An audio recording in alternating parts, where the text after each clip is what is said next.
రిజర్వేషన్లపై 50% ceiling విధించేలా KCR 2018లో Panchayati Raj చట్ట సవరణ చేశారని, బీసీ రిజర్వేషన్లు పెంచేందుకు ఇదే తమకు గుదిబండగా మారిందని సీఎం రేవంత్ ఆరోపించారు. అయితే ఈ ఆరోపణలకు కౌంటర్ ఇచ్చారు కేటీఆర్.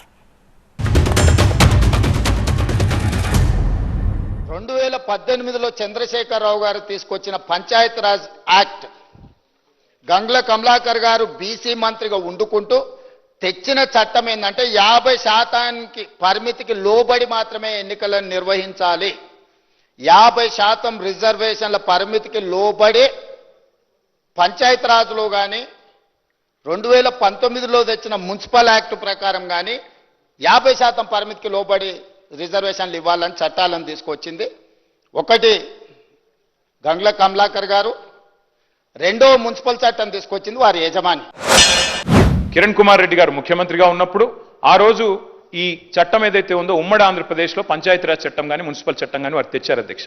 సుప్రీంకోర్టులో ఏం జరిగింది అధ్యక్ష? ఇంతకీ సుప్రీంకోర్టు 2010లో రాజ్యాంగ ధర్మాసనం అంటే కాన్స్టిట్యూషనల్ బెంచ్ సరిగ్గా దానికి మించిన బెంచ్ భారతదేశంలో ఇది లేదు.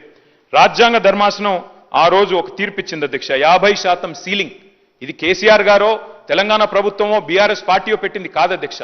ఈ సీలింగ్ పెట్టింది సుప్రీంకోర్టులోని రాజ్యాంగ ధర్మాసనం. దాన్ని అతిక్రమించే అధికారం ఈ దేశంలో ఏ ప్రభుత్వానికి లేదు, కేంద్ర ప్రభుత్వానికి లేదు, రాష్ట్ర ప్రభుత్వానికి కూడా లేదు.